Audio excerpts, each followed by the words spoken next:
Lundi, la WWDC ouvrira ses portes à San José, l'occasion pour Apple d'organiser une keynote et de dévoiler les nouvelles moutures de macOS et d'iOS.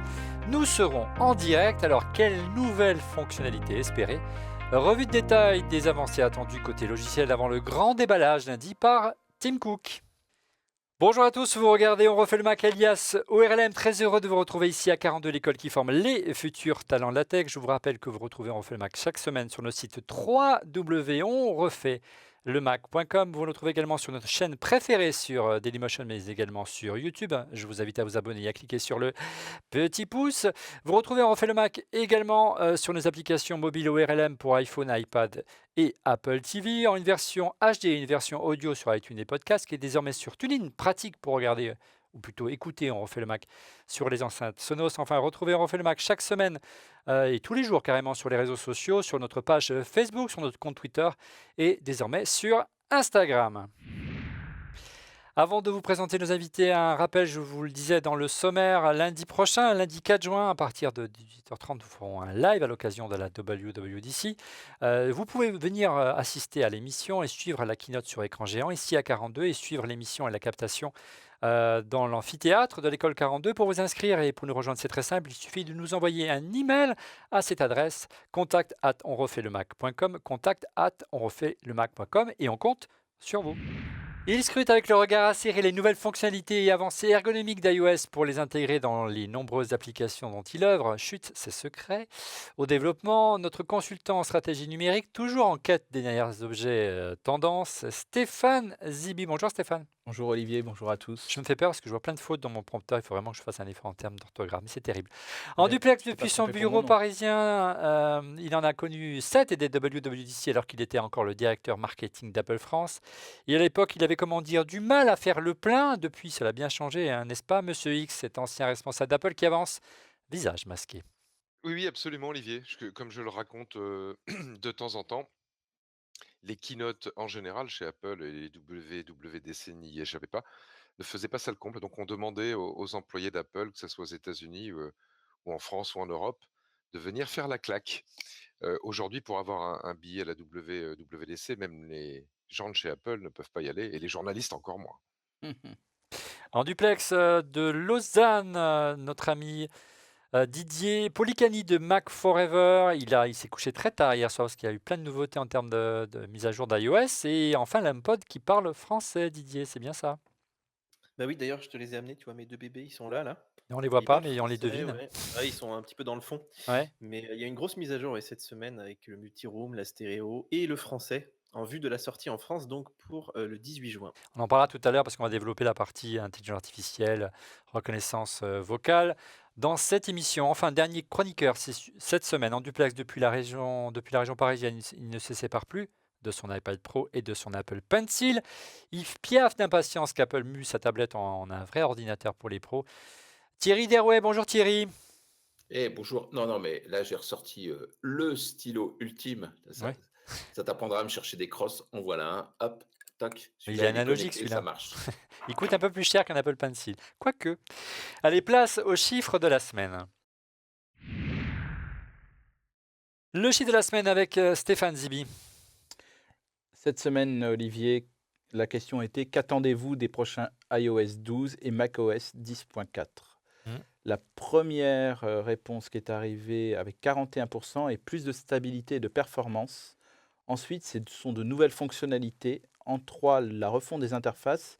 Et en la fin, la fusion de macOS et d'iOS qui finira par arriver un jour ou l'autre, mais peut-être pas cette fois-ci, c'est certain. Donc, en clair, moins de nouveautés, de fonctionnalités, mais un gros travail d'optimisation. C'est quelque chose que tu espères, toi aussi, Tout à pour les fait. travaux de développement que tu mènes en ce moment?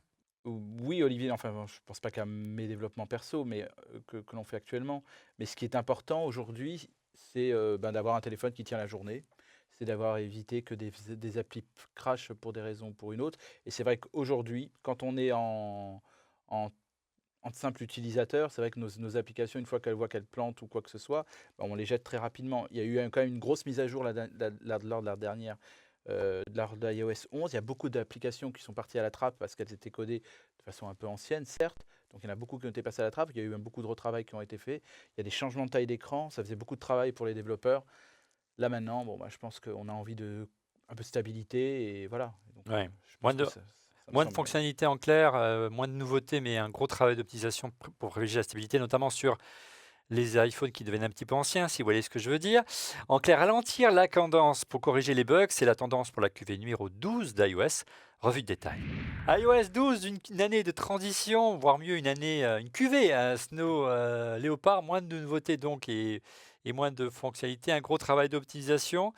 C'est vraiment la tendance, Didier, qui se dessine cette année, confrontée au ralentissement d'iOS 11 qu'on a vraiment tous senti sur les anciens modèles d'iPhone et notamment qui a été dénoncé par le phénomène du Battery-Gate, Didier. Oui, Olivier, alors cette année, c'est vrai que j'ai entendu beaucoup de grognes, hein, moi, autour d'iOS 11. Alors, il y a eu l'histoire du Battery Gate, il y a eu pas mal de bugs aussi, hein, et c'est vrai que sorti donc une mise à jour récemment qui, je dirais, est enfin le iOS 11 qu'on attendait un petit peu à l'origine, avec les fonctionnalités promises, Presque un an avec après, hein. oui, voilà, où tu as pas des icônes qui se baladent au milieu de l'écran, ou clavier qui masque la moitié de l'application. Et c'est vrai que cette année, ils ont voulu mettre peut-être trop de choses, ils ont voulu peut-être aller trop vite. Il y a eu aussi pas mal de hardware, hein, nouvelle taille d'écran. Et c'est vrai que là, on aimerait un petit peu plus de stabilité. Est-ce qu'ils vont le faire? C'est pas évident, hein, parce que chaque année, c'est la course. Il y a quand même des nouveaux iPhones qui arrivent à la rentrée. Mais on peut espérer, voilà, que tu vois, cette encoche, ce format aussi se stabilise et qu'ils en profitent justement, bah, pour racler un petit peu les fonds des tiroirs des développeurs et puis essayer d'optimiser tout ça. En Mmh. tout cas, c'est ce que beaucoup de gens attendent aujourd'hui, c'est d'avoir enfin un système stable qui plante pas, quoi. Mmh. Thierry, on le disait lorsqu'on avait fait l'émission en début du mois de janvier, de cette année après le scandale du Battery Gate, donc le ralentissement du processeur, délibéré d'Apple des processeurs des iPhones pour, entre guillemets «optimiser», la vie de la batterie. Cette optimisation de la batterie, on le disait donc en janvier dernier, n'explique pas tous les ralentissements, hein, Thierry, notamment pour les processeurs d'iPad qui, eux, n'ont pas ce phénomène de Battery Gate et qui souffrent énormément sur un iPad Air, de première génération iOS 11, c'est un vrai, escargot, c'est une catastrophe même, on peut le dire. Oui, et c'est surtout, une rupture qui commence à se dessiner entre les nouveaux processeurs, qui embarquent désormais des capacités incroyables et puis on va avoir aussi beaucoup de choses autour de l'intelligence artificielle parce que ça, c'est l'enjeu d'aujourd'hui, c'est même plus l'enjeu de demain Mmh. et puis, les anciens appareils qui vont devoir être laissés de côté. Voilà. C'est peut-être ça aussi que signe effectivement cette histoire de battery gate qui était aussi un problème de performance, des anciennes puces qui a été marqué par voilà, ce message qui était dit d'être obligé pour que la batterie dure un peu plus, que la machine soit désespérément Mmh. suspendue au cours du Ouais, rappelons que performance de batterie absolument altérée. la version minimum de l'iPhone, qui était nécessaire pour être compatible avec iOS 11 pardon, c'était, l'iPhone 5S qui était sorti en 2013. Ce qui est plutôt étonnant, c'est que les rumeurs, Didier, qui émergent en ce moment autour de la configuration minimale pour iOS 12, ça resterait l'iPhone 5S. Il ne faudrait pas que, Apple soit pris au piège comme il a été en voulant privilégier, la durée de vie de ses iPhones, en promettant trop et finalement en étant obligé de ralentir les processeurs, hein. Oui, mais d'autant qu'ils auraient plusieurs moyens quand même de garder ces appareils, «up to date» entre guillemets, c'est-à-dire, continuer à prendre en charge l'App Store et peut-être donner un petit peu plus de souplesse aux développeurs, de moins de leur mettre des deadlines tout le temps et effectivement pas forcément pousser les gens à mettre les derniers OS sur ces appareils parce qu'on les pousse quand même, hein. Enfin, tu harcelé tout le temps par cette mise à jour, tu finis par la faire, les 3 quarts des gens la font Et la et c'est regrette. vrai et ils le regrettent, oui, mais ils ont aucun moyen de revenir en arrière, et Mmh. puis, même si tu arrives à revenir en arrière, bah, souvent tu as quand même des problèmes parce que les applis sont plus compatibles au bout d'un certain temps, il y a Mmh. certains services qui marchent plus. Donc c'est vrai qu'ils ont la chance d'avoir ces appareils qui durent longtemps, que les gens gardent, qui se revendent assez longtemps. Mais c'est vrai que cette stratégie d'essayer de mettre le dernier OS sur un truc trop vieux que eux n'utilisent pas et moi j'aime bien, chez Facebook où alors je sais pas si c'est toujours le cas, hein, mais ils obligeaient en fait les développeurs à avoir des smartphones pourris un peu, une partie d'entre eux pour Ils étaient justement punis. tester avec du mauvais débit, avec, des petits écrans et avec des puces qui sont pas rapides pour voir ce qu'endurent en fait les gens au quotidien. Monsieur Ça faut X, parce qu'il n'a pas encore parlé, Monsieur X, brièvement, vous qui venez d'Apple et qui connaissez bien l'ADN et la culture de l'entreprise, cette volonté de faire perdurer sur la durée, les iPhones, donc en permettant d'installer pendant longtemps, des nouvelles mises à jour de l'operating system, c'était également le cas sur Mac. C'est pas le cas sur Android, vraiment, c'est plus compliqué. Est-ce qu'Apple n'a pas été pris au piège de sa propre culture, de son propre système finalement? Non, je pense pas. Enfin, un petit peu, en termes de communication, parce qu'ils ont été maladroits, mais sur le fond, moi, je trouve, pour une fois, là, qu'on fait un mauvais procès à Apple. Il y a vraiment cette idée, chez Apple, quand on vend un produit, qu'il dure longtemps et on peut voir les stats officielles, de durée, des iPhones, des Mac et des produits Apple en général. C'est cher, mais ça dure, longtemps. C'est avec le positionnement de la marque. D'où le fait que, bah, la compatibilité des produits Apple avec les nouveaux systèmes d'exploitation, ça dure sur 4-5 ans et je vous rappelle, Apple a été parmi les premiers à faire ces mises à jour, gratuites. Alors, pour le faire, ils ont eu ce problème effectivement d'avoir à ralentir, les processeurs des anciens, modèles et là où ils ont été mauvais, c'est de pas l'avoir, communiqué. Mais la faute, elle est là, et je pense même que, ça serait intéressant, maintenant qu'Apple a fait son mea culpa, de voir ce que va donner la plainte qu'Attaque a posée en France pour obsolescence programmée sur ce truc. Moi, je pense que normalement cette plainte, devrait in fine, de par les efforts qu'a fait, Apple, devenir, obsolète. Voilà et ça sera un S'éteindre. peu, Mmh. ouais et ça sera un peu, la fin de ce dossier-là. Maintenant, c'est pas le cœur, de ce qu'on attend, du nouvel OS, ni ça, ni la stabilité. J'espère qu'il va y avoir autre chose, hein. Il n'empêche, Thierry nous le disait, Apple, doit à la fois gérer l'existant et préparer l'avenir. Au-delà du travail de consolidation avec OS, Apple devra répondre à l'offensive de Google, lors de la conférence des développeurs où il a mis le paquet en matière d'intelligence artificielle, hein. Souvenez-vous de la spectaculaire mais controversée démonstration de Google Duplex. Alors, en matière d'intelligence artificielle, on ne peut pas faire mieux. Sur ce point, Apple est vraiment avec Siri, en retard. Est-ce qu'il y a une urgence pour toi, Stéphane, pour que Apple se mette à jour pour rester dans la course?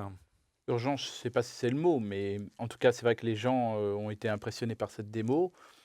Je pense que nos enfants, eux, sont beaucoup plus à même, vu la façon dont ils utilisent les commandes vocales, eux sont prêts, mais c'est pas eux qui vont acheter ces téléphones-là et eux, ils vont récupérer les nôtres des années passées. Mmh. Donc je ne sais pas si on pourra embarquer, mais en effet, c'est sûr qu'ils devront faire un waouh effect à un moment. Peut-être on aura le retour du One More Thing et que ça sera peut-être quelque chose comme ça. Mmh. Mais l'intelligence artificielle, c'est quelque chose de très. D'abord, si on vient à la base, c'est le matériel. Le matériel, il faut être en capacité, Thierry l'a un peu évoqué, mais la force d'Apple, c'est de pouvoir construire ses propres processeurs. Le premier qui arrivera, celui qui veut être décisif sur l'intelligence artificielle, le premier qui arrivera à faire quelque chose, c'est celui qui arrivera à intégrer, à faire intégrer dans un smartphone, une puce quantique. En gros, là, on peut faire on peut calculer 10 000 fois plus Mmh. de choses qu'avec un ordinateur classique. Et là, d'un seul coup, là, on pourra parler de certaines choses. Là, on n'en est pas encore là. Donc là, c'est que du gadget, on va dire ça, du gadget. Il n'empêche, Stéphane, l'intelligence artificielle, le cloud, c'est vraiment le fonds de Oui, commerce oui. de Google, et on a vu qu'Apple a du mal avec Siri, a du mal à publier ne fût-ce qu'une mise à jour pour le HomePod. Elle est arrivée hier, tu t'es couché tard, on en parlait tout à l'heure, Didier, avec une mise à jour d'iOS 11.4, la gestion de Siri en français enfin sur HomePod. Il a fallu presque attendre, 4 ou 5 mois. Alors, quel état des lieux tu peux nous faire, Didier? Est-ce qu'Apple Moi, est en progrès? juste Oui. pour rebondir avec ce qu'on disait avec Stéphane, c'est que moi j'ai l'impression aussi que Apple prend du retard sur les services en général. Mmh. Aujourd'hui, on a besoin de data et effectivement, ils ont beaucoup moins de data que Google et c'est vrai que petit à petit, l'écart se creuse et là, on s'en rend compte avec Siri. Alors en français, on a la mise à jour là qui est arrivée et qui propose le Siri le même, hein, que tu as sur iOS, donc il y a pas de grosse révolution quand même sur le HomePod. Mais c'est vrai qu'on a la double peine en France puisque déjà, il y a des choses qui sont disponibles sur le Siri anglais. Je te donne, par exemple, l'accès au calendrier, les traductions, par exemple, tu lui dis comment est-ce qu'on dit ça en anglais, il sait pas le faire en français, Mmh. alors qu'il sait le faire dans l'autre sens, c'est assez bizarre. Et il y a plein de petites choses comme ça où, bah, par exemple, je testais le multi-room, tu vois, le multi-room, il comprend pas bien ce que tu lui dis, alors qu'en anglais, ça marche de Via manière Siri. assez fluide. Mmh. Dire Et s'il c'est diffuse la musique dans le salon, il comprend pas. voilà, non, mais il faut utiliser les bons mots, et cetera, et on sent qu'il y a quand même moins de développement qui est fait autour du français. Donc c'est vrai que déjà, il a du retard par rapport à Google. En plus, on se prend le retard, à cause de notre langue, et c'est vrai que, bah, en face, quand tu mets un Google Home aujourd'hui à côté du HomePod, bah, tu as plus envie de te servir du HomePod, en fait, assez rapidement, hein. Et là, malgré la mise à jour, malgré le fait qu'il parle français, c'est quand même plus Mmh. agréable. Moi, j'hésite limite à le remettre en anglais, tu vois? Mmh. Voilà. Alors, quelle amélioration on pourrait espérer, vous souhaiterez, si vous aviez une wishlist à rédiger cette semaine pour la keynote de lundi? Est-ce que vous ne pensez pas qu'il faudrait une coopération justement plus intelligente entre les différents appareils d'Apple? Un coup c'est le HomePod, un coup c'est l'iPhone, un coup c'est l'iPad, un coup c'est l'Apple Watch. Monsieur X, qu'est-ce que vous souhaiteriez, comme amélioration en termes de Siri, si on le compare aujourd'hui à l'état de l'art du marché qui s'appelle Google? Bon, alors les améliorations de série, moi, en tant qu'utilisateur, je m'en fous complètement, Mmh. parce que comme tu sais, je suis pas un Sortez grand de ce corps, utilisateur. Rodrigo. Hem, Maintenant pour les gens, voilà, pour qui c'est important ou qui voient vraiment le futur, de l'interaction, c'est juste que ça marche. Siri aujourd'hui, bon, on le moque beaucoup, on appelle ça Siri ridicule, mais vous faites n'importe quel test Si pour des ridicule, c'est bien trouvé. ouais, pour des requêtes, simples et ça ne marche pas. Je vous donne un exemple, vous savez que le premier magasin Xiaomi a ouvert, à Mmh. Paris, en France cette semaine. Vous faites la requête, «Où est le magasin Xiaomi à Paris?» sur Siri et puis sur l'équivalent, chez Google et vous voyez un des défauts fondamentaux de Siri, il ne comprend pas ce que je vais, la les 1 éléments de contexte. C'est-à-dire que Xiaomi est un mot chinois que je prononce certainement mal en français. Et Siri, il est soit en français, alors déjà il est pas bon en français, mais il est soit en français, soit en anglais. Mais quand vous utilisez des combinaisons de mots comme moi, comme vous, hein, comme tout le monde maintenant, qui peut être dans une phrase française, un mot anglais, un mot chinois par-ci, par-là, il est totalement pensé. Et ce que fait Siri quand vous lui dites: «Où est le magasin Xiaomi à Paris?» C'est une requête qu'a fait un de mes frères, je l'ai vu. Il traduit Xiaomi, il essaye de traduire Xiaomi par un mot français et dit: «Je ne connais pas le magasin Omi» et il traduit Xiaomi par AUMIE. Mmh. Donc ça, c'est la base. On veut juste que ça marche sur, les fonctions attendues, Mmh. quand on n'a pas les 2 mains libres, recherche d'adresse, recherche de base, sur l'internet et on n'a même pas ça. Donc le mettre à niveau pour avoir cette première, on va dire, socle de services, horizontaux, qui sont, agenda, recherche, direction, couplage, avec plan. S'ils vont aussi vite qu'à améliorer plan, tiens, parlons-en, hem, ça va être juste une catastrophe, mais je pense que c'est ça que les gens attendent avant tout. En matière d'intelligence artificielle, on parle beaucoup évidemment de Siri et de reconnaissance vocale et d'assistants vocaux. L'année dernière, Apple, lors de la WWDC, a préféré investir le créneau de la réalité augmentée avec ARKit, hein. C'est un kit qui permet toujours aux développeurs de créer plus facilement des applications de réalité augmentée pour faire d'iOS 11 la plus grande plateforme de réalité augmentée au monde, hein, selon Craig Federighi, le vice-président de l'ingénierie software chez Apple. Ça a plutôt bien marché, hein, près de 13 millions de téléchargements d'applications issues, Stéphane, de l'ARKit ont été enregistrés en 6 mois, selon le cabinet d'analyse Sensor Tower. Alors, croyez-vous à l'étape suivante, un casque de réalité virtuelle ou de réalité augmentée, voire les deux, sur iOS à la WWDC, en matière de réalité, d'intelligence artificielle, on sent qu'Apple a de l'appétence par rapport à ça, avec Stéphane, tout simplement. Je sais pas si, là on aurait quand même eu quelques indices s'il y avait eu On sait que un Tim Cook a de l'appétence pour oui, ça, bien hein, évidemment, mais l'attirance pour cette technologie. Il a déclaré que voilà, que s'il y avait un créneau, c'était sur la réalité augmentée, pas la réalité virtuelle. ouais, non, mais bien sûr, non, mais en gros, mais Encore si peut-être un peu tôt pour voir s'il y l'avenir. a un casque, ça, j'y crois pas vraiment parce qu'on aurait quand même eu quelques indices, à moins que ça soit vraiment une méga surprise, hein. C'est, Didier est plus à même que moi pour les rumeurs, liées à Apple. Moi, j'ai jamais entendu parler, je vois même pas où ça pourrait quel serait l'intérêt. Mmh. Maintenant que la plateforme soit ouverte, ce qui est quand même quelque chose de bien et que plein de constructeurs déjà de casques, existent sur le marché. Facebook a lancé via la dernière version d'Oculus, Mmh. une version, beaucoup moins chère que la première et beaucoup plus optimisée. Les autres vont suivre. À quoi bon de se lancer dans le matériel? Si on devient la plateforme centrale pour développer ça, c'est déjà pas mal. Mmh. Après, bon, c'est ça qui fait le succès d'ailleurs de l'App Store au départ, hein. Ouais, il y a quand même quelques pistes qu'on pourrait, dessiner en matière de fonctionnalité autour de cette prochaine version d'iOS 12, y compris en matière hem, de réalité augmentée, notamment regarder ces images dans la rue, hein, avec plan, hein, pour, identifier un restaurant simplement en le filmant, comme le fait, Google Maps, la nouvelle version présentée à Google I/O, Thierry. Là, Google est au rendez-vous. Bah oui, eux, ils sont au rendez-vous, mais enfin, ils vont l'être, hein, c'est toujours pas mis à jour. Et quand on parle de réalité augmentée, de plus en plus, on arrête de mettre des dispositifs devant les yeux.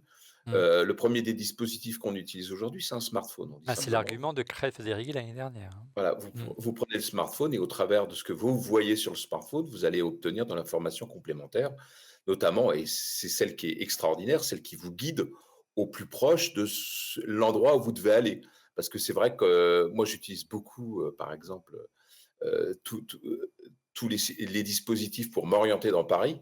Et le temps qu'ils retrouvent où est le nord, Ouais. bah, je suis comme un crétin Surtout en bon, train de faire le tour comme ça. surtout à pied, ouais. Surtout à Oui. pied. Mmh. Donc on est toujours en train de se dire, est-ce que c'est vraiment dans la bonne direction où je suis parti? Donc là, ils auraient trouvé une solution chez Google, hein, ça a l'air extraordinaire. Et c'est vrai que la course aujourd'hui, elle est là-dessus. C'est plus une histoire de réalité augmentée, c'est une histoire de données augmentées. C'est-à-dire que là, on voit bien, ce sont d'énormes enjeux d'information qu'il faut compléter. Et c'est vrai que quand on parle aujourd'hui d'IA, on rêve un peu parce que, comme l'a dit Stéphane tout à l'heure, sauf à trouver des processeurs quantiques extraordinaires, Mmh. aujourd'hui, on voit que ce qui fait du sens, c'est le traitement en amont des données et leur enrichissement. Et là, l'enjeu pour Apple, c'est comment est-ce qu'ils vont réussir à enrichir considérablement leurs données. Alors, bonne nouvelle, les données se créent de plus en plus et se renouvellent. Maintenant, est-ce que Apple a mis dans ses tuyaux, dans son arrière-boutique, tous les éléments justement pour enrichir ces données? Ça, c'est vraiment la question auquel il va falloir qu'ils répondent. Parce qu'on n'est plus face à un enjeu technologique, on est face à un véritable enjeu de traitement de l'information. Mmh. Revenons quand même encore une fois aux fonctionnalités pures, hein, à la fois pour améliorer l'ergonomie, une des avancées fonctionnelles qui tient là le plus la corde pour cette WWDC 2018 sur iOS 12, c'est une nouvelle gestion, des notifications, groupées. Didier, tu peux nous expliquer un petit peu le concept? Oui, je crois que c'est quelque chose qui existe déjà sur Android, mais moi je suis pas un fan d'Android. Peut-être Stéphane me le confirmera, mais c'est vrai que enfin aujourd'hui quand tu reçois beaucoup de notifs, ça s'empile à Mmh. l'infini et il faut remonter des fois. Enfin moi j'en mets énormément, alors je peux remonter pendant 2 jours, je pense. Et c'est vrai qu'on verrait bien, mais de manière, je pense, plus générale, revoir un petit peu cet écran d'accueil qui finalement est encombré par les notifs. Tu vois, tu as l'heure en gros, et c'est vrai qu'aujourd'hui, bah, est-ce qu'on pourrait pas proposer aux développeurs de s'insérer un petit peu mieux là-dessus que sur des widgets qui sont un petit peu cachés ou des choses comme ça? En faisant, bah, par exemple, des systèmes de complications, de notifications groupées, pour effectivement au moins regrouper par Twitter, par, tu vois, tu as ton application, Mac Forever, on refait le Mac, j'en sais rien, et ce serait déjà un petit peu plus, structuré. Donc, oui, il y a encore des choses à faire, hein, sur l'écran d'accueil, et d'ailleurs c'est ça, enfin, ça fait un petit moment, moi je trouve qu'il n'a pas évolué, en fait. Mmh, ouais, effectivement, actuellement, les notifications, Stéphane, ils apparaissent par ordre chronologique, hein. On a vu défleurir sur le web quelques concepts en vidéo, regardez, qui permet d'afficher, bah, les alertes en fonction du nombre d'interactions que l'on a habituellement avec les notifications. Donc, c'est les plus importantes, Mmh. bah, sautent aux yeux et puis les autres passent à la trappe. C'est assez parlant cette vidéo. Oui, tout à fait, et en plus, bon, je pense que on doit aujourd'hui tenir compte de la nouvelle configuration des écrans bord à bord, Mmh. où donc on pourra exploiter, même, autour des encoches, peut-être que nous allons avoir des notifications sur la l'encoche à gauche de l'encoche, à droite de l'encoche, peut-être on va Mmh. avoir d'autres choses. Il y a des choses à faire avec Et je les pense qu'il y a des encoches. choses à faire et qu'il faut aussi stimuler aussi les développeurs à trouver d'autres idées, si c et ou nous permettre en tout cas d'avoir d'autres idées, parce que pour l'instant on peut difficilement avoir accès à ces endroits-là. Donc voilà, je pense que ça fait partie des choses qui devraient ou qui pourraient être, améliorées bien évidemment. Mmh. C'est vrai que les applications natives aussi de l'iPhone, bon, bah, sont souvent surpassées, et tant mieux d'ailleurs par d'autres applications. Je parle même, moi, j'utilise plus l'application Mail depuis une éternité. Les autres applications qui sont données, je les utilise vraiment. Voilà, le navigateur, n'en parlons pas. Mmh. Bon, enfin voilà, donc c'est sûr qu'il y a quelque chose à faire Il y a des sur. refontes à faire, mais ce ne sera pas forcément pour ces éditions. Mais par contre, sur les notifications, on y croit assez. On a, Didier, vous en parlez, transposer l'idée des complications héritées de l'Apple Watch, c'est aussi sur l'écran d'accueil, ce serait aussi une belle manière de démocratiser l'usage des écrans 3D Touch, hein, qui sont plutôt, voilà, on n'y pense pas toujours à les utiliser, hein. Oui, il y a encore une fois, il y a quelques images, qui traînent sur le web qui montrent, des concepts qui semblent assez intéressants à regarder. Autre rumeur forte, pour cette, version d'iOS 12, c'est le système, Face ID qui autoriserait une identification en mode paysage. Alors si vous êtes en voiture, cher à monsieur X, ce serait assez pratique, monsieur X, pour débloquer son iPhone. Alors moi, ça fait partie, ouais, des fonctions que j'ai demandé. Continuer à développer, on va dire l'ergonomie, iOS, de l'iPhone pour s'intégrer encore mieux, dans la voiture, et notamment, bah, on a perdu cette ergonomie avec Face ID, dans la voiture. Donc ça, oui, je suis pour complètement. Et puis je pense que Face ID peut être encore un petit peu amélioré. Il y a quand même, moi je trouve encore pas mal de cas, où c'est un petit peu lent à chaque fois, si tu l'as paramétré comme ça, que tu veux télécharger une nouvelle appli ou que tu veux payer en NFC. Ça nous a fait tellement plaisir cette nouvelle fonctionnalité qu'on en veut encore plus, et vraiment qu'elle devienne totalement transparente. Ouais, intimement Et li oui, je dois y aller, Olivier. bah, je t'en prie, c'est monsieur X. Merci beaucoup de ta visite et bon courage. Oui, et si je peux émettre, je suis désolé, je suis obligé de partir, un petit souhait, moi pour, iOS. Ouais. Alors sur le couple iOS, iPhone, moi un des trucs que j'attends le plus, j'en discutais là avec des amis, et un ami en particulièrement au travail, c'est plus de ce qui a changé ma vie ces 12 derniers mois, c'est-à-dire plus de NFC.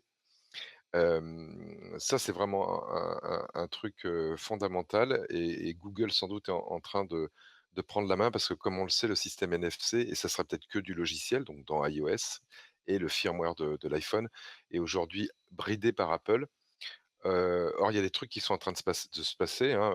Madame Pécresse, qui est la présidente de la région Île-de-France, a annoncé, par exemple, sa Mmh. volonté d'avoir le pass Navigo en NFC. A priori, ça peut se faire par Android, mais si Apple annonce pas une ouverture de son standard NFC, Exactement. ça ne se fera pas. Moi, j'ai plus de monnaie dans mes poches.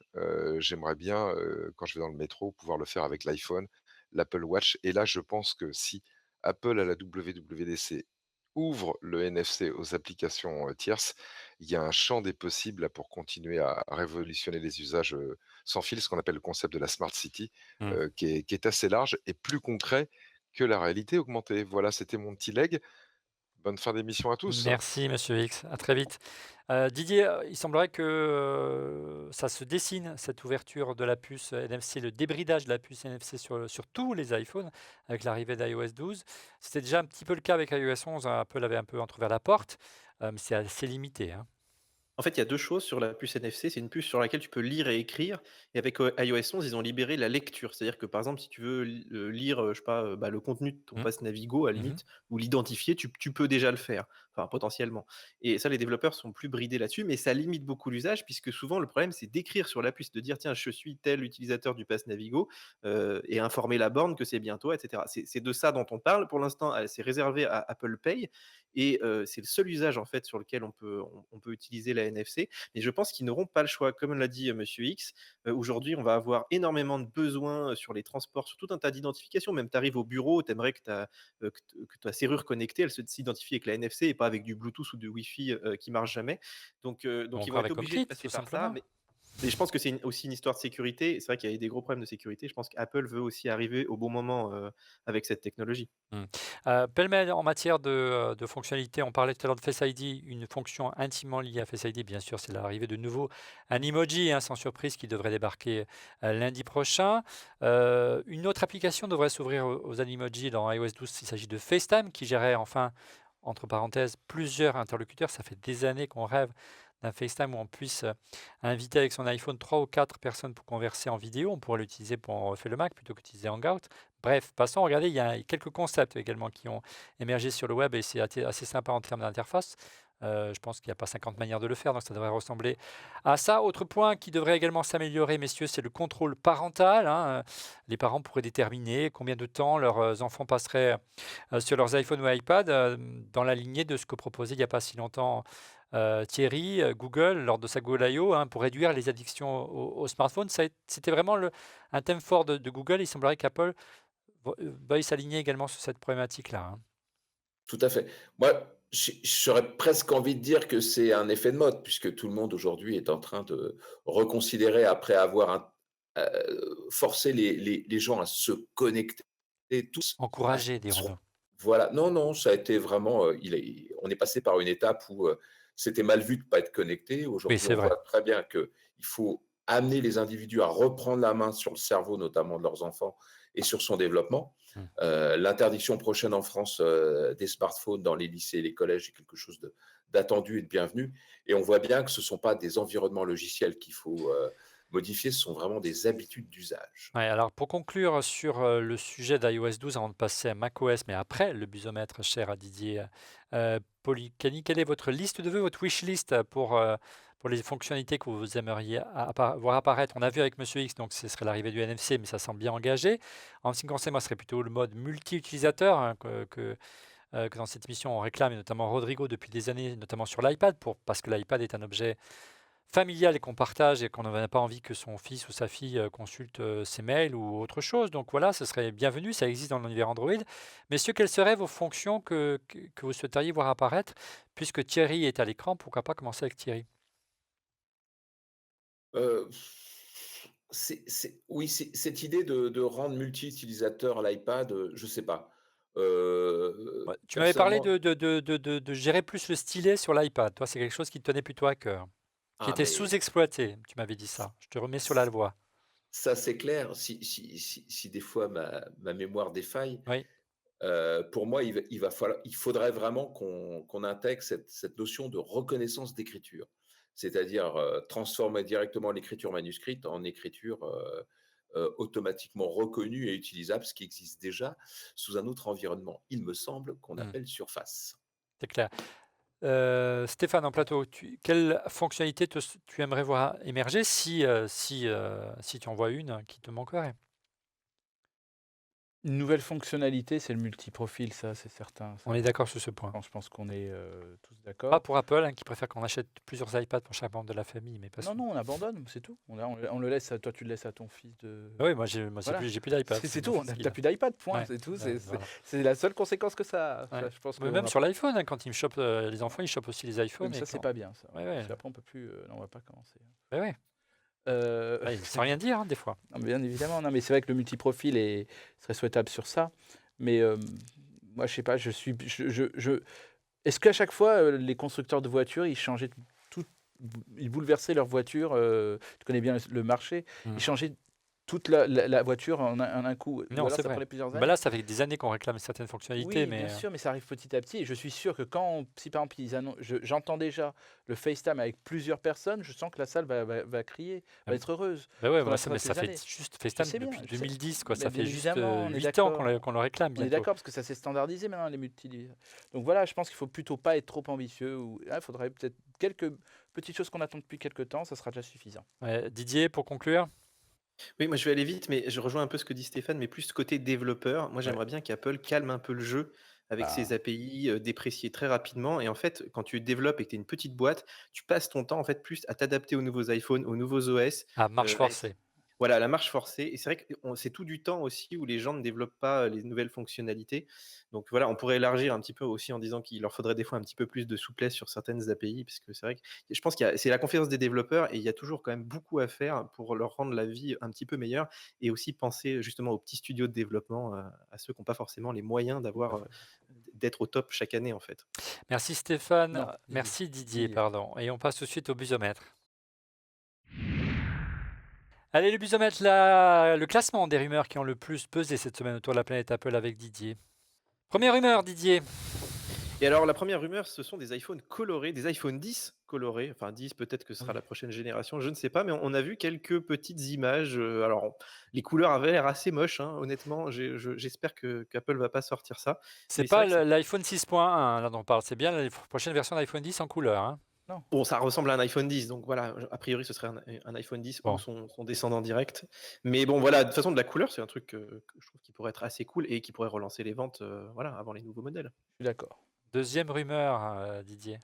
Alors Énorme la deuxième rumeur. rumeur, c'est énorme ou c'est rien du tout, on ne sait Ouais, pas parce que en fait, c'est rigolo, il y a 2 analystes enfin 2 spécialistes de la rumeur, qui se sont un petit peu tirés la bourre, ces derniers jours et il y en a un qui avait annoncé en fait la mise en production d'un Mac ARM. rien que ça. Voilà, mais quelque part, ce serait pas vraiment un Mac, ce serait plutôt une espèce de version d'iOS de bureau, ce serait une espèce d'iPad 4G dans une coque de MacBook et même si ce produit peut faire rêver pas mal de gens, mais c'est vrai qu'elle a Prince. été démentie tout de suite puisque les noms qui ont été donnés, apparemment seraient plus liés à des nouveaux iPhones. Donc est-ce que cette rumeur était bidon? En tout cas, bon, je pense que s'il y a des annonces quand même autour d'ARM et s'il y a effectivement quelque chose qui va entrer en production d'ici 1 ou 2 ans, Apple est obligé de communiquer en avance et ils l'ont toujours fait dès qu'il y a eu une C'est transition. développeur, bien sûr. Mmh. Donc voilà, on aura la réponse très vite. Oui, on va pas trop aborder, vous aurez compris, cette semaine le sujet des mises à jour matérielles. Il y aura des mises à jour matérielles, mais on vous en parlera plus en détail, lundi lors de notre direct, puisqu'on prendra l'antenne une demi-heure avant le début du direct et on fera le bilan des rumeurs, un super busomètre pendant 30 minutes avec Stéphane. Puisque Didier, lui, sera sur le front, hein, pour Mac Forever et préparer le live pour Mac Forever. Troisième rumeur, Didier. Alors en 2019, tous les iPhones devraient être enfin OLED, sachant que cette Ah, année, donc, il y aura encore des modèles LCD. Mais bon, voilà, ça, c'est toujours des prévisions d'analystes, mais qui dépendent énormément des chaînes de production et des bien capacités sûr. de production. Donc pour l'instant, ça reste quand même hypothétique, hein. Et enfin, dernière rumeur, on en parlait ensemble tout à l'heure. Il y en a une quatrième avant. Une quatrième, pardon. On parle d'un 3e objectif pour l'iPhone, mais seulement en 2019, donc pas cette année. Donc tu vois, Stéphane, avec, ton, P20 Pro, tu as encore un petit peu d'avance. Tu vas pouvoir frimer encore pendant 1 an. Ouais, bah, ça me ravit pas Non, mais spécialement, hein. c'est une rumeur, on se calme, on verra ça en septembre, hein. Bah, elle a 3 étoiles, hein, quand même, hein. Elle a 3 étoiles, mais bon, il y a voilà, il peut y avoir des Ouais, quelques je pense que de toute façon, on en parlait l'autre jour, hein, mais ça va finir par arriver ça quand ça même. finit par arriver, mais encore une fois, Heu, c'est vrai qu'on n'a pas eu beaucoup de coques avec un petit trou à l'arrière, Et pareil, on va avoir les coques supplémentaire, assez rapidement, je hein, pense. donc ce qui serait quand même un signe avant-coureur de l'arrivée d'un iPhone avec une 3e objectif. Dernière rumeur que j'ai un peu éventée. Oui, c'était bon, on a déjà parlé tout à l'heure, c'était la NFC qui serait débridée avec iOS 12, donc ce qui paraît assez logique, même si, effectivement je sais pas, donc l'histoire de Valérie Pécresse là dont parlait Monsieur X, Mmh. il faisait quand même un appel du pied à Apple, hein, Guillaume Pépi, on a dit qu'ils aimeraient bien avoir Apple, mais sous-entendu, enfin ils leur ont pas fait des promesses pour l'instant apparemment, donc voilà, on espère vraiment qu'Apple va le faire parce qu'il y a des technos qui sont aujourd'hui encore bridés sur l'iPhone et c'est un peu dommage. Et puis bon, voilà, et l'ensemble des grandes métropoles, mondiales vont s'y mettre, donc Apple n'aura pas trop de choix que de suivre la tendance. On a beaucoup parlé d'iOS, on va parler un petit peu de Mac. Place maintenant aux pistes de développement pour macOS 10.4 dès lundi prochain.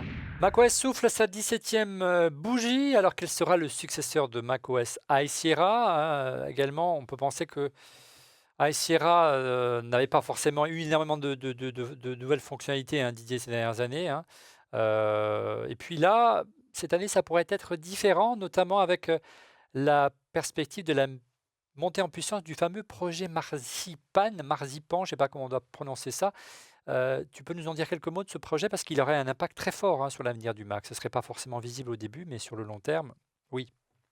Oui, on en a parlé il y a quelques semaines Ouais, et effectivement, aujourd'hui, le problème qu'a Apple, c'est que le Mac App Store se développe moins vite que l'App Store, qu'ils ont beaucoup plus de développeurs iOS que macOS et que ce serait vraiment sympa en fait d'avoir les mêmes outils, les mêmes API, tu vois, d'utiliser le même genre de code pour faire tes bien sûr. applications sur Mac et sur iOS, ce qui serait en fait la souche de ça et ce qui pourrait te permettre, par exemple, de faire une application pour iPad qui commence à être assez complexe, hein, maintenant. Tu as quand même des systèmes de fenêtres, de tout un tas de choses d'onglets que tu pourrais très bien adapter sur Mac si les interfaces étaient similaires. Aujourd'hui, tu es obligé vraiment de développer 2 programmes, différents. Bon, il y a déjà les 2 architectures, mais c'est vrai qu'il y a 2 systèmes d'API très différents et Marzipan, je ne sais pas comment on dit, ce serait vraiment ça, c'est-à-dire, faciliter la vie des développeurs et puis, de bénéficier un petit peu comme il y a sur les jeux déjà, hein. Aujourd'hui, Mmh, mmh développer un jeu, tu peux quasiment l'adapter sur Mac ou Windows sans trop de développement avec tous les outils, bien sûr. cross-platform qui existent et d'avoir ça pour les applis, pour faire un peu de bureautique, pour même des clients mail, tu vois? Tu veux un client mail mh. sympa, il pourrait être adapté d'iOS en quelques clics, ce serait super cool quand même. Alors, en plateau, Stéphane,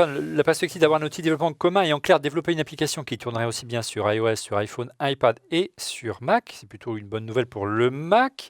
Qu'est-ce que tu en penses, toi, en tant que consultant Je et pense, qui conseille beaucoup les boîtes de développement? ça serait une très bonne nouvelle pour tout le monde, bien évidemment, les utilisateurs aussi. Parce que je pense qu'on uniformiserait déjà avec Files, l'appli Files des fichiers, on a bien quand Sur même iOS, oui. sur iOS, on a l'intégralité de notre ordinateur. L'arborescence et même les L'arborescence. fichiers les fichiers, c'est-à-dire que Mmh. je suis dehors, on me demande un fichier, il est sur mon ordinateur, je l'envoie, j'ai pas à me connecter ni Si quoi tu es ni abonné quel. avec Donc Cloud, déjà oui. on Mmh. déjà sur les contenus, le cloud, on a vu ses capacités-là. Si on commence à voir la même chose, donc en gros l'un est le miroir de l'autre et cetera, donc dès qu'on télécharge une appli sur l'un, on va voir sur l'autre, l'un va être le miroir, ça va être très bien, peut-être ça va entraîner des problèmes sur les ventes, d'un device, des ordinateurs peut-être, mais en gros, ce serait que ce serait une superbe surprise. Simplement, elle ne va pas se faire en quelques minutes et en quelques semaines, ni en quelques mois. Oui, c'est pour ça Et qu'Apple doit s'il l'annonce tout de suite, doit entamer le virage, négocier le virage très en ouais, amont, ouais, hein. mais c'est ça, c'est qu'en gros, le problème, c'est comme la RGPD, on le savait 2 ans avant, et c'est que la dernière semaine où tous les gens C'est toujours comme se ça. sont réveillés. Même C'est pour pour ça. l'écriture des émissions de Refait le Mac, on le sait des mois à l'avance et on écrit à la dernière minute. Oui, bon, ça c'est un autre sujet, bien sûr, mais c'est beaucoup plus complexe que développer des applis. Bah tiens, Monter une émission comme aujourd'hui. oui, Non, c'est mais ce clair. que, ce que je veux dire par là, c'est que c'est quand même très important de se dire que s'il y a ça, il faudra qu'il y ait un accompagnement. Et l'accompagnement, bon, bah, il faudra. Et là, c'est vrai qu'on est un peu, nous, laissés pour compte. À chaque fois qu'on essaie de développer quelque chose, on subit et à marche forcée, comme l'a dit Didier. Ce serait génial qu'il y ait ça, mais aussi, il faudrait qu'il y ait un bon plan et qu'il nous accompagne. Dit, voilà, jusqu'à telle date, vous pouvez faire ça, jusqu'à telle date, vous pouvez faire ça. Et même après, bon, ça sera encore compatible. Mais il ne faudra pas qu'on jette 400% de l'App Store d'un côté, 100% de l'App Store de l'autre côté, et C'est hop, c'est clair. que des nouveaux. C'est pas possible. Thierry, qu'est-ce que tu penses? Est-ce que tu crois à ce scénario? Ce serait une bonne nouvelle pour l'attractivité du Mac en général, et puis moi j'irais même plus loin. Ce serait une bonne nouvelle pour ceux qui aspirent, comme moi, à l'arrivée d'un Mac tactile, Thierry. Là, j'ai cru que tu me parlais de RGPD Non, tactile. Non, on oui, oublie le d'un Mac RGPD. tactile. Mmh. J'arrête pas de mettre mes doigts sur l'écran en ce moment, de mon Mac. C'est peut-être un signe, c'est peut-être le signal que c'est peut-être le moment d'avoir des environnements connexes entre d'un côté iOS et de l'autre côté macOS. En tout cas, ce serait effectivement une très bonne idée parce que entre d'un côté, les doigts, le stylet, le clavier, la souris, il va falloir trouver un environnement, en tout cas d'ergonomie qui permette d'aller, comme disait Stéphane tout à l'heure, Mmh. après les données, être en capacité de gérer ces environnements de travail, hein, surtout qu'on est de plus en plus au travers d'applications connectées directement. Donc, ça fait plus beaucoup de sens d'avoir spécifiquement des applications développées pour macOS. Bien Donc, sûr. ça sera l'enjeu, mais une fois encore, c'est quelque chose qui va nécessiter très certainement des tas d'allers-retours, en tout cas pour savoir ce qui va plaire aux uns et aux autres. Alors au-delà de ce scénario qui peut être une sorte de Big Bang, hein, pour l'avenir, du Mac et notamment de macOS, il y aurait certainement dans cette prochaine version de macOS 10.4 un gros travail d'optimisation également, hein. C'est le cas chaque année, il y a encore des bugs et les utilisateurs de macOS apprécieraient qu'Apple, fasse un gros effort, gagner en vélocité au démarrage notamment et pendant la phase de déverrouillage, c'est ce qui se, trame et Didier, ce macOS 10 là, cette nouvelle version dont on ne connaît pas encore le nom, il faudra attendre lundi pour ça, on en parlera. Ce serait la première version de macOS 100 64 bits, c'est bien ça? Bah, du moins, ils l'annoncent, enfin, ils nous ont mis vraiment le couteau sous la gorge là et assez rapidement d'ailleurs, hein, parce qu'il y a quand même pas mal d'applications 32 bits, notamment dans tous les petits services que tu utilises pour ta Wacom, pour, Adobe, pour, plein de trucs et c'est vrai que, bah, il y a pas mal de développeurs qui sont un peu en panique. Il y en a même qui avaient laissé des applis, voilà, délirer pendant des années et puis tout à coup, ils se réveillent, ils se disent: «Ah mince», comme ITV, là, tu sais, Delgato, des choses comme ça qui avaient pas été mis à jour très souvent. Mmh. Donc c'est vrai que c'est Feu effectivement bon. Elgato, c'est plus Elgato qui fait ça maintenant, mais c'est pas grave. Voilà, Ils ont mais c'est vendu. vrai que voilà, Apple veut vraiment, aussi pousser un petit peu les développeurs à se réveiller, je pense et puis, à prendre de moins en moins en charge le 64 bits, mais justement peut-être pour préparer un avenir, qui sera un petit peu plus, propre sur de nouvelles bases.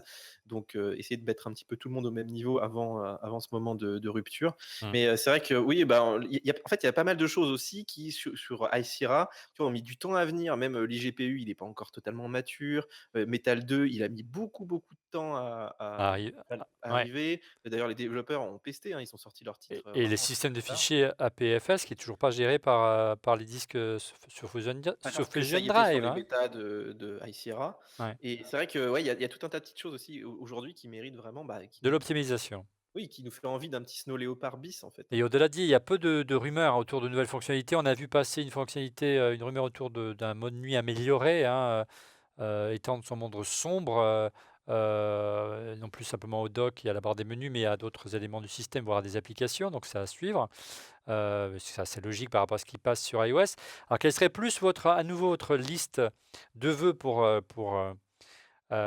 macOS? Moi, il y en a une toute simple, je vais commencer par celle-là et apparemment ça se dessine parce qu'il commence à y avoir des rumeurs autour de ça. C'est l'arrivée d'une application HomeKit sur macOS. Il est disponible sur iOS, pourquoi pas sur macOS? Moi, j'ai besoin d'interagir avec mes objets connectés à la maison. Je peux pas sur mon Mac. Je trouverais ça assez intéressant. Rendez-vous lundi. Quid, de votre côté, peut-être, puisque Didier, tu avais la parole, qu'est-ce que tu souhaiterais voir arriver? J'ai mis quelque chose dans le déroulé, si tu sèches. Oui, oui, alors moi j'ai vraiment une fonctionnalité que j'aimerais voir arriver et surtout dans les applications d'Apple, c'est l'IGPU. Je comprends pas que Final Cut Pro le prenne pas en charge. Je comprends pas que ce soit mieux géré, que tu puisses pas utiliser un GPU externe pour accélérer l'écran interne de ton Mac ou les écrans que tu utilises, à côté et qui sont en Thunderbolt par exemple, même si bon, il y a des contraintes techniques et cetera. Mais je trouve qu'ils ont annoncé cette fonctionnalité et ça met vraiment du temps à arriver alors que, sur PC, tu as plein de trucs qui marchent bien, que tu as même des programmes sur Mac, comme Resolve là qui gèrent plusieurs GPU et cetera.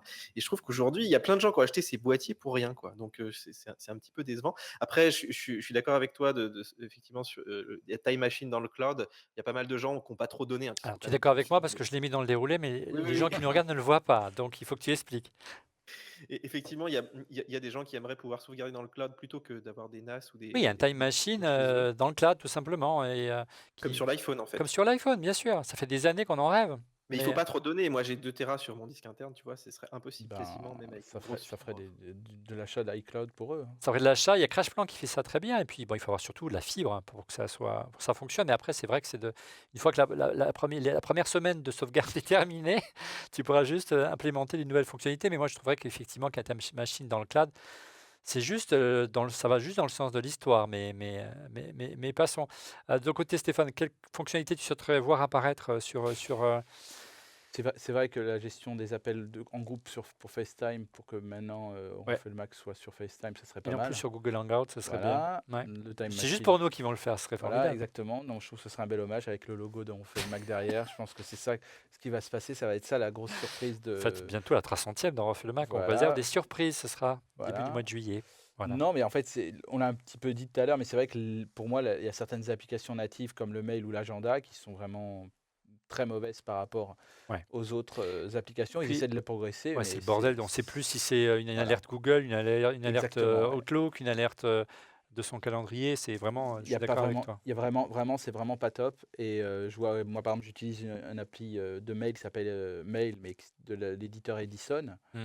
Tu as Qui est, laissé tomber carrément mail bah, de macOS 10. il est effacé parce qu'ils nous permettent de l'effacer. Maintenant, ils ont permis de l'effacer, donc elle n'existe plus.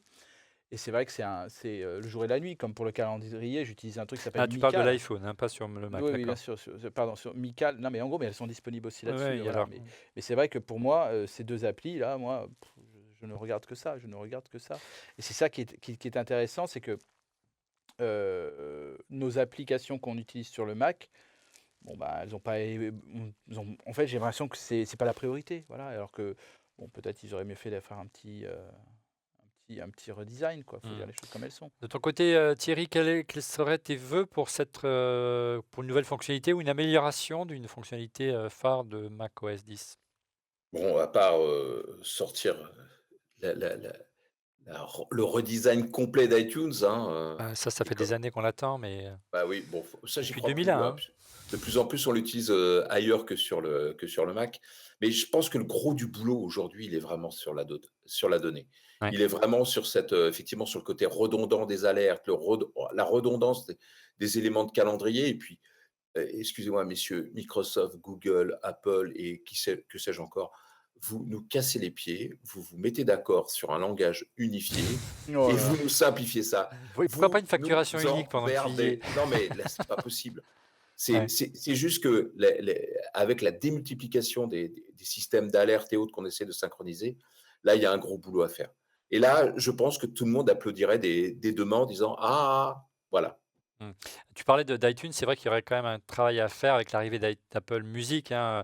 Alors il y a un nouveau onglet qui est arrivé, dans iTunes. C'est vrai qu'il y a quand même voilà, c'est une vraie usine à gaz depuis des années. Alors en plus, rajoute la couche Apple Music.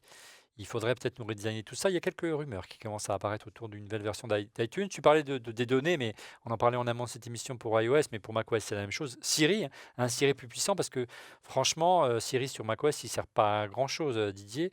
Voilà, est-ce qu'on pourrait pas y aller plus loin, ne fût-ce que pour lancer une application, ce qui est pas possible, je crois, sur macOS, contrairement à iOS, hein? Je crois que tu peux quand même, faire deux trois petites choses pas mal, mais c'est vrai que c'est en fait, la question, c'est est-ce que tu parles vraiment à ton Mac, pour te faire gagner du temps? Puisque ta souris fait quand même pas mal de choses, le clavier, tu as tes raccourcis, tout un tas de trucs. Mmh. Et c'est vrai que Siri, il a pas le même usage que sur l'iPhone où enfin, où les interfaces sont plus compliquées finalement, elles sont plus longues à maîtriser. Et sur l'iPhone, c'est plus simple de dire: «Tiens, mets-moi un rappel à telle heure». Sur ton Mac, des fois, tu fais un petit coup de souris, bam, il Trouve-moi te un le fait même fichier quoi. automatiquement à partir d'un mail, enfin bon, moi je suis moins emballé par Siri en fait sur le Mac, c'est rigolo là, je trouve pas que l'avenir est là, tant qu'on a nos claviers et nos souris en fait. Mmh. Ouais, ou no touch bar, mais ça aussi aura peut-être un impact sur l'avenir de macOS, mais là, encore une fois, il faudrait que le touch bar se généralise sur d'autres machines autres que le MacBook Pro aujourd'hui, hein. Il y a pas mal de portables maintenant au catalogue d'Apple et puis des machines de bureau qui mériteraient d'avoir cela, donc ça aura un impact aussi sur l'ergonomie et sur les interfaces, futures des prochaines versions de macOS. Parlons d'interface justement, je le disais en préambule de ce chapitre sur macOS. macOS va célébrer va souffler sa 17e bougie. C'est plus que le macOS original, celui de 84 qui est apparu avec le premier Mac. Et on ne peut pas vraiment dire ces dernières années qu'il y a eu de franches révolutions en matière de design et d'interface. Didier, est-ce que vous pensez qu'on peut aller plus loin? Aujourd'hui, les habitudes sont telles, la base installée entre guillemets est telle, comparé à Windows, on peut sourire, que, bah, il est très difficile de tout renouveler et de tout révolutionner à nouveau comme a su le faire au début des années 2000, macOS 10 par rapport à macOS 9. C'est je pense plutôt un manque d'intérêt pour l'instant pour les équipes. C'est vrai qu'on voit le système un peu enfin pas péricliter, mais il y a des petits touches de mise à jour, il y a pas beaucoup de choses qui changent. Bon, on t'a rajouté, les onglets dans le Finder, on te rajoute des petites choses par-ci par-là, mais tu vois, le dock, par Des exemple, petites il a pas choses. trop bougé. Mmh. Le dock, tu aimerais pouvoir faire, je sais pas, des groupements d'applis, il y a tout un tas de choses. Les piles, là, c'est inutilisable. Dès que tu as plus de 5 documents, le machin, il fait 2 mètres de haut. C'est Enfin, vrai. je pense qu'il y a quand même beaucoup de choses Écran à faire 50 sur le pouces. Mac et Oh! qui n'intéressent pas Apple en ce moment. Il y aurait moyen d'innover et comme heureusement Windows ne fait pas non plus des choses incroyables en termes d'interface, là-dessus, bah, c'est vrai qu'ils se bougent pas beaucoup. Donc voilà, est-ce que peut-être cette nouvelle impulsion de rapprocher un petit peu iOS, macOS, de Marzipan, tout ça, ça va les pousser aussi à s'intéresser un peu plus au Mac et peut-être des facilités de développement aussi de leur côté, hein, parce que c'est peut-être devenu aussi macOS, tu vois, le vieux dinosaure a traîné, allez, va me corriger ça, le mec il part, il revient 3 mois après. Donc Ouais, on l'a vu sur le matériel qui a eu du mal à se mettre à jour ces dernières années dans le domaine du Mac. C'était près des mises à jour nécessaires, hein. On l'avait avec l'iMac Pro qui est arrivé un petit peu comme le cheveu sur la soupe. On n'a pas trop compris pourquoi ils sortaient un iMac Pro d'un coup alors qu'on voulait un Mac Pro, mais passons. On parlait de Microsoft pour conclure sur le sujet de macOS. Thierry, qu'est-ce que il y a quand même eu des avancées plus significatives en matière d'interface, le tactile bien sûr, mais est-ce que tu penses qu'Apple devrait s'inspirer de 2-3 petites choses du côté de Microsoft Surface peut-être? Enfin, de Windows 10 en clair. Bon, on va dire déjà si Apple ne fait pas les mêmes bêtises que Microsoft, ça sera déjà pas mal. Mmh. Mais ce qu'a fait Microsoft aujourd'hui, c'est basculer dans le cloud massivement. Et au côté interface, ils Je n'ont pas pensais fait de à ça. ils ont pas vraiment fait de révolution. Mais Et, ce virage et vers le cloud, Apple a du mal à le faire, hein. C'est pas ça, on sent que c'est pas son fonds de commerce, hein. Ouais, mais il va falloir qu'il On l'accentue. est d'accord. De toute façon, en termes d'interface, aujourd'hui, je crois qu'on a tout essayé. L'interface d'Apple, il faut arrêter de dire que c'est simple, c'est certainement l'interface la plus complexe à utiliser, hein, parce que on peut zoomer, dézoomer, faire des trucs dans tous les sens. Il y en a partout. C'est extrêmement simple quand on le maîtrise, c'est extrêmement compliqué quand on démarre dessus. Et même encore quelques années après, on a encore des difficultés à avoir vraiment des repères simples. Ce que a fait Microsoft, c'est vraiment, ils sont revenus en arrière plein de choses pour essayer d'extrêmement simplifier ce qu'ils font.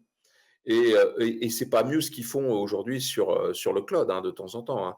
Ils ont Mmh. des problèmes aujourd'hui entre la synchronisation de ce qu'ils font sur Windows d'un côté, avec tout l'aspect legacy, c'est-à-dire vraiment l'historicité de l'appareil et de la gestion du système d'exploitation. Et par exemple, Office 365, qui pareil, a le cul entre deux chaises. Donc c'est pas simple. Donc c'est, on peut pas dire que Apple puisse effectivement progresser en s'inspirant de Microsoft. Ils doivent trouver leur propre chemin. Mmh. Merci, Thierry. En tout cas, il y a d'autres systèmes d'exploitation dans l'univers d'Apple que macOS et iOS. Il faut parler bien sûr de watchOS et tvOS. On en reviendra plus en détail. Il n'y a pas énormément de rumeurs, donc ce sera vite vu, dès lundi durant notre pré-keynote parce qu'on va commencer notre émission, notre live lundi dès 18h30, soit 30 minutes avant le début, de l'Apple Event. Soyez au rendez-vous donc lundi. On parlera notamment, des annonces, autour de watchOS. Il y a quelques raffinements qu'on attend. On reviendra avec Stéphane notamment et autour de l'Apple TV qui, moi, mon chouchou cette année, de loin avec l'Apple TV 4K et puis, bien sûr, on reviendra sur les annonces matérielles. Là, on va se faire plaisir avec un super, busomètre. L'heure est passée, messieurs, de passer à vos coups de cœur. Didier, quel est ton coup de cœur cette semaine? eh ben, Olivier, je vais te parler d'un produit qui est pas tout jeune, hein, qui a déjà quelques années. Alors Mais je sais pas qu'est-ce si que tu la c'est? vois bien à l'image. C'est Voilà, une je te la carte mets audio, non? devant. C'est une interface audio, Ah, assez basique, puisqu'il y a pas mal de gens, en fait, qui m'ont demandé, comment est-ce qu'on connecte un micro sur un Mac, hein, aujourd'hui, maintenant qu'il y a plus d'entrée, tous ces trucs. Ben, il faut acheter ça.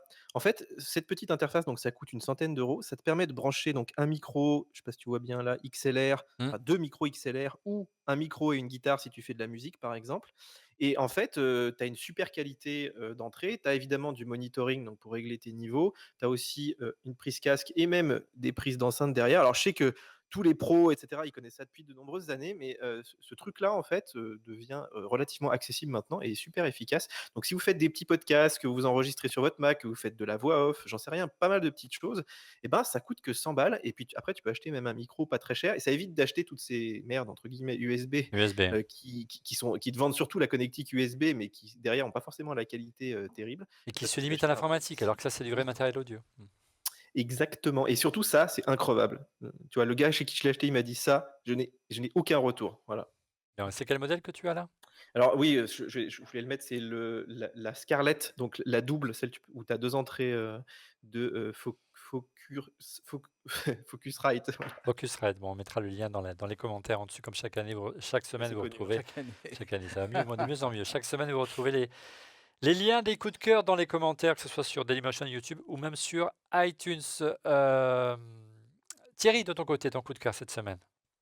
Oh, moi, c'est une petite application là, qui commence à percer, qui s'appelle Yuka et qui est destinée à détecter les bons et les mauvais aliments. Alors, tu te retrouves à faire tes courses avec ton smartphone, à scanner les codes barres et obtenir une information essentielle sur les éléments nutritifs de tel et tel produit. Et puis surtout, c'est bon, c'est médiocre ou c'est vraiment à éviter.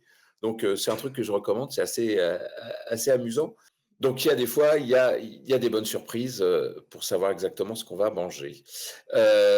Enfin, je voudrais quand même souligner un paradoxe aujourd'hui qui est une espèce de rupture digitale. Mhm. C'est par exemple la retransmission de Roland Garros en ce moment qui est tournée en 4K depuis déjà, je crois, Magnifique. près de 2 ans. Mais pour recevoir Roland Garros en 4K, c'est pas vers son opérateur qu'il faut se tourner, ça sert à rien. Il faut rebrancher son antenne râteau parce que ça arrive par la TNT HD Mhm. en 4K depuis l'émetteur, par exemple, de la Tour Eiffel. Alors moi, j'ai pas d'antenne là-dessus. Je regarde J'ai une la fourchette si tu veux. physique. Clac. Là, je Comme désespère. autrefois. Voilà. Couscoussier, c'était Mais Un la pourquoi couscoussier. Non, non, non, pour ton info, si tu allumes ton Apple TV et que tu vas sur MyCanal, canal qui a quelques soucis en ce moment, Ouais. mais qui est sur le coup pour la 4K, tu as un flux spécial Eurosport. Si Exactement. tu es abonné à MyCanal, 4K, tu peux recevoir toutes les. J'ai pas l'Apple TV Bah, je te 4K. passerai mes Ah. codes, mais chut, ça restera En entre tout nous. cas, il n'a pas la 4K. Il n'a pas la 4K. Bah voilà, Bah commence voilà. par ça, toi qui as la Il a, fille. il a un écran de 4K aussi. Non, juste pour dire.